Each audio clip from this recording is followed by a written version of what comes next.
Bom dia. Agradeço muito aos organizadores deste simpósio tão interessante que nos dá a oportunidade de, de participar com autoridade de todo mundo. Eu agradeço, como dissem aqui, como se disse aqui, lá, a Universidade de BYU, de Utah, por por nos deixar aqui em sua casa. Como vocês sabem, sou do Paraguai. O Paraguai é um país que está no coração da América. E gosto de dizer que é um país, o Paraguai é muito pequeno, mas é comparado aos seus vizinhos tão grandes, Argentina e Brasil. Mas como diz o nosso presidente, o Paraguai é maior que a Alemanha. E a Alemanha tem 84 milhões de habitantes e nosso país somos 7 milhões. Assim que nós temos muito para desenvolver no Paraguai. A conquista. Eu quero focalizar-me na parte histórica. A parte da conquista se produziu na América depois do amparo de Deus, sob o amparo de Deus e dos conquistadores espanhóis. Houve um convênio entre a coroa espanhola e a Santa Sé, e os sacerdotes católicos integravam as missões, e se diz que, até poeticamente, que a conquista se deu com a cruz e a espada. E desse tempo vem a influência do cristianismo na formação de nossa nacionalidade. No Paraguai foi dada uma experiência transcendente, que foram as missões jesuíticas. As missões jesuítas foram restauradas em território atual do Paraguai, uma parte da Argentina e outra parte do Uruguai. E nessas missões jesuítas, os sacerdotes jesuítas convocaram e doutrinaram na religião católica as pessoas originais em grande número, a tal ponto que, com permisso espanhol, se instalaram muita incidência na educação e formação até técnica dos indígenas. Isso foi por muito tempo, até que isso constituiu um ponto político importante, e por dificuldades de relacionamento da Santa Sé e a coroa da Espanha, as missões jesuítas foram retiradas da América, mas deixaram uma sequela muito importante na formação cultural da sociedade paraguaia. Até hoje nós temos as ruínas jesuíticas, que são um verdadeiro monumento e patrimônio cultural do nosso país. Paraguai é um país homogêneo. Eu escutei ao ministro peruano falar do Peru, que é uma nação pluricultural. Para mim, é um país homogêneo, porque em nosso país se foi dado o início da amalgama hispano-guarani, que consiste na união carnal, familiar, dos conquistadores com as filhas dos caciques, dos índios. Isso se deu de entrada e fez com que o Paraguai fosse uma nacionalidade própria, diferentes das nações da região. E que nós tivéssemos uma nação cultural homogênea, no qual aconteceu também fez com que a predicação e o ensinamento religioso fosse mais pacífico e mais eficiente em todo o território da República do Paraguai. E quanto ao tema, a tolerância religiosa, da liberdade religiosa, da sociedade e Estado de Direito, o Paraguai, nestes dias, nestes anos, nossa região está comemorando os 200 anos da emancipação das diferentes nacionalidades que estão no país. Na Revolução da Independência, teve um sacerdócio que integrou, e nos princípios de nossa história independente, todas as atividades oficiais, políticas, todas as atividades, inclusive eleitorais, se realizavam nos templos que vinham da colônia da Igreja Católica. Nós tivemos no Paraguai um período inaugurado pelo Dr. José de Francia, que era da universidade. Ele se formou em filosofia, tinha uma formação teológica, mas atuou no momento onde o país novo precisava de um governo firme. Então, ele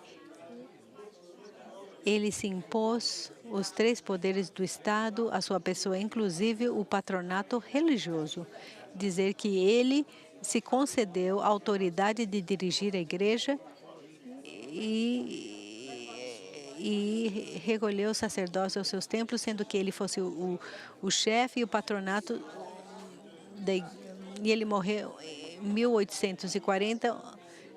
Ele faleceu, esse ditador, porque a sua denominação era de ditador da República do Uruguai. E veio um governo de López que deu a primeira Constituição.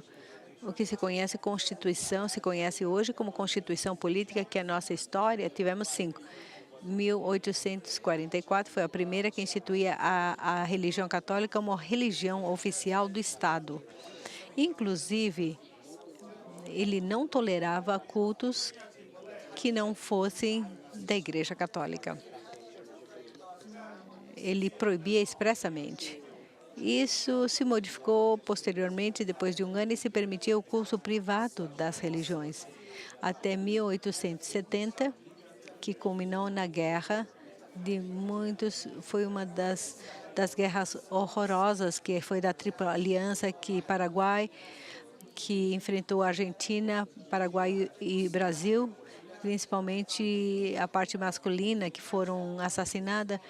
Terminamos com 10% da população masculina, a maioria eram velhinhos e crianças, e foi uma das grandes guerras, e se iniciou uma nova reconstrução com a nova Constituição, que implementava a Igreja Católica como a igreja oficial do Estado paraguaio. Inclusive, criavam ordenamentos, como um deles, o governo de Estado, que era um parlamento que integrava pela Constituição do Bispo da Assunção, que era claramente uma rama oficial que integrado com a autoridade da Igreja Católica. Essa Constituição de 1870, pós-guerra, foi sob o amparo da Constituição. A reconstrução da pátria esteve vigente até 1840. Então, se criou uma nova Constituição, a República do Paraguai, e novamente se manteve a condição como religião oficial do Estado paraguaio. O Estado confessional é a religião católica, era oficial do Estado, e o presidente da República deveria professar a religião católica como um dos requisitos essenciais no juramento da autoridade do Poder Executivo. A fórmula incluía que prestavam ante Deus e a pátria, e essa Constituição ele esteve vigente até 1967, onde se produz uma nova Constituição, foi feita e se manteve a vigência do Estado confessional como o Estado principal do Estado, mas também todas as igrejas posteriores vieram, embora tivéssemos uma religião principal, é tolerável que tivéssemos mais religiões. Em 1977, mantém todas as características da religião oficial como suas predecessoras. Isso tem uma mudança bem substanciosa quanto à religião na Constituição de auto vigente 1992. E nessa Constituição se determina claramente que não teríamos uma religião oficial. Contudo, respeitando a história, talvez por causa disso, de 200 anos, se introduziu um artigo na Constituição que reconhece a Igreja Católica na formação cultural e educativa da nação paraguaia, como antes, até hoje, a Igreja Católica tem uma função de patrocinar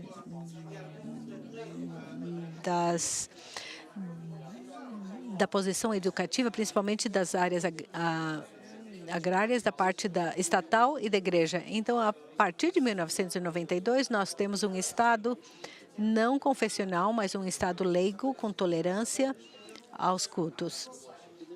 Nós temos também que comentar a vocês, desde 1954, existe no Paraguai a direção oficial.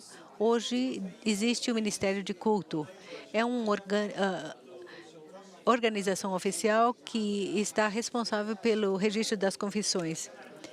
Em 1978, a 80%